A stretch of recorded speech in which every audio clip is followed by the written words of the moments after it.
Hello! Alors aujourd'hui je voulais te parler des diététiciens et notamment du rôle qu'ils ont dans notre société, de quelle était leur responsabilité en fait dans tout un système qui est grossophobe, qui nous pousse toujours à vouloir maigrir davantage, et même s'ils ne nous poussent pas directement, en fait ils banalisent complètement cette envie de maigrir qui provoque un développement des troubles du comportement alimentaire.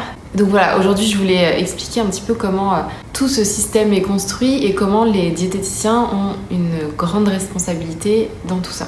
Aujourd'hui, on vit dans une société où c'est complètement normal de vouloir maigrir, c'est même encouragé parce que tout autour de toi te fait comprendre que tu vivras mieux dans un 36-38. D'un côté, on a les médias qui mettent en avant toujours les mêmes types de corps, que ce soit le cinéma, la télévision et aujourd'hui même les réseaux sociaux, quand on regarde bien, on voit que c'est toujours les mêmes corps qui reviennent et on est aujourd'hui super influencé par tout ça. On voit bien que le culte de la minceur, il est partout. Quand tu scrolles ton Instagram, tu vois que des filles minces qui ont envie de maigrir, qui font du sport, qui mangent healthy. Donc voilà, c'est vraiment la normalité en fait sur Instagram, sur les réseaux, dans les médias en général. Ensuite, la société, de la même façon, nous pousse à penser que c'est normal de vouloir maigrir, que c'est plus facile pour toi si t'es mince. Si on prend l'exemple de l'industrie de la mode, quand tu vas faire les magasins, ça va être beaucoup plus facile pour toi si tu fais un 38 qu'un 42, 44. Alors que si on regarde les chiffres, la moyenne de la femme, c'est du 40-42. 40% des femmes font un 40-42, alors que clairement aujourd'hui quand tu vas dans les magasins, le 38 c'est un petit peu la taille normale dans la tête de la majorité des femmes, alors qu'elle représente que 15% de la population féminine.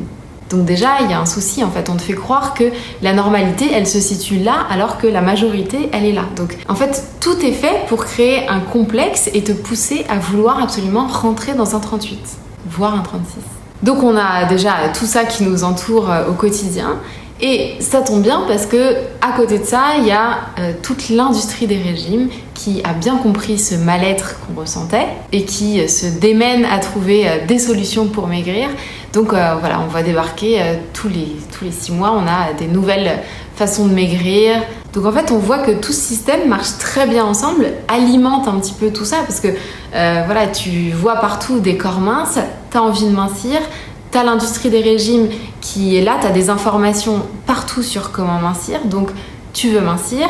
Donc tout ça, c'est un système bien rodé, donc au milieu de tout ça, c'est difficile de pas avoir envie de maigrir en fait. C'est difficile de s'accepter comme on est, c'est difficile de pas se dire toute la journée qu'on est grosse, qu'on a des grosses cuisses, qu'on a des bras trop gros. En fait, c'est devenu complètement normal de se trouver grosse, de vouloir maigrir, de se changer par le sport ou l'alimentation. Et d'ailleurs, il y a même plein de femmes qui se disent « Non mais moi, je me sens mieux mince, ça correspond davantage à qui je suis. » Je l'ai entendu plusieurs fois et ça me dérange parce que qui vous êtes, ça n'a rien à voir avec votre apparence. Tu peux pas te sentir plus toi-même en étant mince, ça n'a rien à voir. Pose-toi la question, si tu vivais dans un monde où il y avait que des personnes grosses, est-ce que tu aurais envie d'être mince? Est-ce que tu aurais l'impression que ça te ressemble plus d'être mince? Ou est-ce que tu aurais juste envie d'être dans la norme et de faire comme tout le monde? Et donc d'être grosse. Pour maigrir, aujourd'hui on a plusieurs solutions. On sait tous un petit peu maintenant que les régimes restrictifs, c'est dangereux, ça fait pas maigrir sur le long terme, que la majorité des gens reprennent leur poids après. Donc ça, j'ai l'impression que c'est plutôt compris. Mais comme tout ça, c'était plus vraiment à la mode, l'industrie des régimes a débarqué avec un nouveau truc, le rééquilibrage alimentaire. Bon, nouveau truc, je pense que Weight Watcher le faisait déjà depuis pas mal de temps. Du coup, c'est pas vraiment nouveau, mais en tout cas, aujourd'hui, c'est le mode d'alimentation le plus répandu. Tout le monde conseille de faire un rééquilibrage alimentaire pour maigrir. Parce que, voilà, soi-disant, c'est beaucoup plus flexible, vous avez le droit de manger de tout, vous n'avez pas des restrictions fortes. Donc voilà, aujourd'hui c'est complètement normal de faire un rééquilibrage alimentaire, mais quand on regarde un petit peu les études qui sont faites dessus, on voit qu'en fait les rééquilibrages alimentaires ont exactement les mêmes conséquences qu'un régime. Il y a notamment une étude que je vous mettrai en barre d'infos qui a observé 3 critères différents, donc l'exclusion de la société, l'IMC et les troubles du comportement alimentaire. Et sur ces 3 critères, on voit que la seule différence entre les deux, c'est sur l'exclusion de la société. C'est-à-dire que quand vous faites un rééquilibrage alimentaire, vous pouvez sortir avec vos amis, vous avez le droit de faire des excès en fait. Et du coup, vous vous sentez pas exclu des soirées avec vos amis. Mais si on regarde l'impact sur l'IMC et sur les troubles alimentaires, c'est exactement le même que les régimes. Donc le rééquilibrage alimentaire fait grossir de la même façon que les régimes, et le rééquilibrage alimentaire provoque des troubles du comportement alimentaire comme les régimes. Donc le rééquilibrage alimentaire est un régime. Et d'ailleurs, si vous regardez la définition de régime dans le dictionnaire, vous allez vite vous apercevoir que rééquilibrage alimentaire respecte tout à fait la définition du mot régime. C'est exactement la même chose. À partir du moment où vous contrôlez votre alimentation, c'est un régime. Les mots ont un sens, alors il faut qu'on arrête de faire croire qu'un rééquilibrage alimentaire n'a rien à voir avec un régime. C'est un régime. Et c'est vraiment ce que l'industrie des régimes veut vous faire croire en utilisant ce terme de rééquilibrage alimentaire, en se mettant vraiment en opposition face au régime, en jouant justement sur cette flexibilité qui effectivement existe, mais voilà, encore une fois, les impacts sur ton IMC et tes troubles du comportement alimentaire, il existe bien et ça, personne n'en parle. Et donc avec ces rééquilibrages alimentaires où vous perdez du poids, vous reprenez ensuite le poids perdu, vous refaites un rééquilibrage alimentaire pour reperdre du poids, vous faites le yo-yo comme ça plusieurs fois. Donc vous faites le yo-yo avec vos kilos, avec votre corps. Donc déjà c'est un impact physiologique qui est pas terrible. Mais le truc dont on parle jamais et qui est super important, c'est que vous faites le yo-yo avec vos émotions. Quand vous perdez du poids, vous êtes super content, vous êtes super heureux. Et dès que vous reprenez du poids, là tout se fracasse et vous vous sentez nul. Vous êtes vraiment en situation d'échec parce que vous comprenez pas trop ce qui se passe étant donné que vous avez bien réussi à perdre du poids. Tout d'un coup, tout s'arrête. Vous reprenez votre poids et à ce moment-là, votre estime de vous-même, elle est en chute libre. Vous perdez confiance en vous. Vous avez l'impression de pas réussir. Surtout que voilà, le rééquilibrage alimentaire, c'est vraiment vendu comme quelque chose de facile dans le sens où tu peux manger de tout. C'est flexible. Donc si tu n'y arrives pas, c'est que voilà, vraiment t'es nul. Donc ça te fait culpabiliser. Donc voilà, toutes ces émotions plutôt très négatives que tu ressens pendant que tu reprends du poids te poussent évidemment à chercher autre chose, une autre façon de faire pour reperdre ce poids. Et donc tu recommences, tu reperds du poids, t'es à nouveau super contente jusqu'au moment où ça fonctionne plus, où tu craques de plus en plus et au final tu reprends ton poids et encore une fois t'as à nouveau cette sensation négative, ton estime de toi-même qui diminue, ta culpabilité qui revient. Et tout ça c'est ce que j'ai appelé le yo-yo émotionnel. Et ce yo-yo émotionnel c'est celui qui va te faire perdre confiance en toi et qui va te provoquer tes troubles du comportement alimentaire. En fait, les troubles du comportement alimentaire, ils peuvent avoir plusieurs origines. Tu peux avoir eu un traumatisme pendant ton enfance, qui ont provoqué voilà, une estime de toi-même négative. Mais finalement, pour la majorité des gens, ce problème de confiance en soi, c'est pas dû à un problème lié à l'enfance, c'est plutôt quelque chose qui a été creusé. Il s'est construit année après année, régime après régime, et on finit aujourd'hui à plus du tout se faire confiance, à avoir peur de manger. Aujourd'hui, ces rééquilibrages alimentaires, ils sont prônés par les diététiciens et c'est dans ce sens-là que les diététiciens participent au développement des troubles du comportement alimentaire, à la mauvaise estime de vous-même. Pourquoi je parle des diététiciens spécifiquement ? Tout simplement parce que quand vous êtes perdu dans votre alimentation, que vous avez un problème de poids, c'est eux que vous allez voir, c'est les professionnels de la santé qui sont a priori le plus aptes pour vous aider. Quand on va voir un diététicien, on a confiance en lui, on l'écoute, il fait vraiment parole d'autorité. Donc à partir de ce moment-là, ils ont une responsabilité dans tout ce système. Donc évidemment, il y a ceux qui vont vous proposer des régimes draconiens, ceux-là j'en parle même pas. Mais là, je voudrais plutôt parler de ceux qui vous proposent des rééquilibrages alimentaires, même les rééquilibrages alimentaires qui sont personnalisés. Parce que dans tous les cas, ça reste des restrictions. Quand on vous dit de manger du chocolat, mais pas trop, c'est de la restriction, l'impact, comme on l'a vu tout à l'heure, est exactement le même psychologiquement sur vous. Et d'ailleurs, souvent, ces diététiciens vont insister sur le fait que c'est important de ne pas culpabiliser quand on mange du chocolat, quand on craque. Mais à partir du moment où tu instaures des règles, les gens en face, surtout quand tu es diététicien et que tu es un professionnel de la santé, les gens vont avoir envie de t'écouter, de faire les choses bien.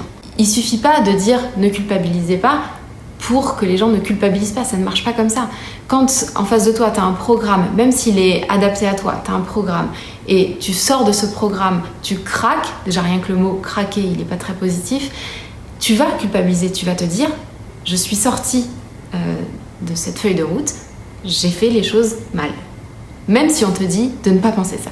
En tant que personne, quand tu fais quelque chose qui n'est pas conseillé, surtout quand ça te paraît facile, quand on te vend ça comme quelque chose de facile, tu vas culpabiliser naturellement. Parce qu'en fait, même si le diététicien te donne de la flexibilité, tu vas quand même avoir un cadre et il va te dire, tu peux craquer sur du chocolat, 2-3 carrés, pas de souci. À partir du moment où tu associes une règle à ce truc-là, toi, tu vas porter toute ton attention sur ce chocolat-là et forcément, si ce chocolat prend toute la place dans ta tête, tu vas avoir une pulsion, tu vas craquer pour ce chocolat. C'est un comportement complètement normal. Il y a plein d'études qui parlent de ce phénomène-là. Et en tant que diététicien, ne pas comprendre cette réaction psychologique, ne pas en tenir compte pour les consultations, pour moi c'est un gros problème dans le sens où ils sont là pour vous aider à mieux gérer votre alimentation et au final ça fait que l'empirer. Alors mon but aujourd'hui c'est pas de détruire les professionnels de la santé, les diététiciens, mais plutôt au contraire de faire prendre conscience de l'impact qu'ils ont et qui pourrait avoir un impact énorme et positif sur cette culture des régimes, ce culte de la minceur. En fait, tous les jours, ils voient des patients qui veulent maigrir, qui se sentent pas bien dans leur corps. Et au lieu de simplement accepter le fait que les gens veulent maigrir, au lieu de proposer des rééquilibrages alimentaires, on pourrait au contraire pousser les gens à réfléchir, à remettre en question justement toute cette société, tous les médias. Parce que dans tout ce système dont on a parlé, c'est clairement pas la société qui va se remettre en question, c'est pas non plus les médias, c'est pas non plus les régimes qui n'ont aucun intérêt à le faire, alors que les diététiciens, ils sont vraiment à la meilleure place pour avoir un impact sur cette culture du régime, ce culte de la minceur. Les gens leur font confiance et donc ils ont ce pouvoir de changer les choses. Et comment ? Déjà en arrêtant de donner des cadres aux gens, parce que ça leur apprend rien et c'est néfaste, mais plutôt en vous apprenant à vous faire confiance, en vous apprenant à écouter votre corps, en vous apprenant à retrouver en fait une autonomie par rapport à cette nourriture. Parce que dans tous les cas, le contrôle de votre nourriture, ça ne tiendra pas à vie. En fait, on est tous nés avec cette fonctionnalité pour manger sans se prendre la tête. Je pense que c'est vraiment important que les diététiciens se forment et s'orientent vers ce chemin-là. Parce qu'en fait, c'est soit l'un, soit l'autre. C'est soit il y a des règles, soit il n'y a pas de règles. Il n'y a pas de milieu, vous vous écoutez, mais bon, il y a des règles. Non, les règles, c'est votre corps. Donc, soit on vous apprend à écouter ce que votre corps a à vous dire, soit on vous apprend des règles. Il faut choisir, mais il faut arrêter de faire croire aux gens que c'est possible d'être au milieu. Il y a déjà des diététiciens aujourd'hui qui ont cette mentalité. Par exemple, ceux qui sont formés par le gros. Après, je les connais pas tous. Comme dans toutes les professions, il y en a qui seront plus ou moins bons. Mais voilà, au moins je sais qu'ils ont une formation qui est orientée vers l'écoute de soi. Donc je vous encourage à regarder la liste des professionnels de la santé formés par le gros. Et de manière générale, quelques conseils pour choisir votre diététicien. Donc premier truc, comme je viens de le dire, qui est essentiel, c'est constater qu'il ne va pas vous donner un programme alimentaire, même s'il est personnalisé, mais qui va au contraire vous apprendre à détecter vos envies, vos préférences alimentaires, vos sensations corporelles. C'est important qu'il puisse vous permettre de vous détacher de cette culture des régimes, ce culte de la minceur aussi qui vous encourage plutôt à accepter votre corps, à le respecter tel qu'il est là maintenant. C'est important évidemment qu'il soit bienveillant, à l'écoute de ce que vous ressentez au quotidien, de vos comportements alimentaires et surtout qu'il ne soit pas dans le jugement. Il ne faut pas que quand vous preniez rendez-vous avec lui, vous ayez peur d'aller le voir parce que vous avez grossi, parce que ça s'est pas passé comme vous l'attendiez. Parce que ça, c'est quelque chose que je vois souvent. Les gens ont peur d'aller chez leur diététicienne. Et pour moi, à partir de ce moment-là, c'est qu'il y a quelque chose qui va pas. C'est que vous avez l'impression qu'ils attendent un résultat de votre part, alors que il faut vraiment pas que vous ayez cette sensation-là, parce que le message qu'il doit vous faire passer, c'est que c'est votre corps et que c'est vous l'expert de votre corps. Et d'ailleurs, je voulais vous annoncer quelque chose, comme vous le savez peut-être ou pas, mais là, donc j'ai déjà une certification en alimentation intuitive, donc je me suis déjà formée sur tout ce qui concerne apprendre à s'écouter, apprendre à mieux se connaître, sur les troubles du comportement alimentaire aussi. Et aujourd'hui, j'ai décidé de passer le diplôme de diététicienne, donc de commencer la formation à la rentrée. J'ai beaucoup hésité parce que j'ai discuté avec pas mal de diététiciennes qui ont un peu la même façon de voir que moi, qui m'ont clairement dit que le contenu du diplôme de diététicienne allait aller à l'encontre de ce que je voulais transmettre comme message. Donc je pense pas que ça va vraiment m'aider à aider les gens à faire la paix avec la nourriture. Mais aujourd'hui, je pense que c'est compliqué de faire sans diplôme en France, parce que t'as beau dire des choses qui font sens et qui sont prouvées scientifiquement, tant que t'as pas un diplôme de l'État, apparemment ça ne vaut rien. Donc voilà, au moins ce diplôme me permettra d'avoir la crédibilité nécessaire auprès de tout le monde. Je pourrais arrêter de perdre mon temps à me justifier sur ce sujet-là. Donc voilà, et en tout cas, je voulais remercier toutes les filles qui m'ont fait confiance, qui me font confiance aujourd'hui, que ce soit les filles en coaching ou des diététiciennes qui m'encouragent à continuer ce que je fais. Donc voilà, un grand merci, ça me touche vraiment. Donc voilà, je voulais apporter ma vision des choses, j'espère que je vous aurai fait réfléchir un petit peu à tout ça. N'hésitez pas à me dire ce que vous en pensez en commentaire. Et voilà, merci d'avoir regardé la vidéo jusqu'au bout. À la prochaine vidéo.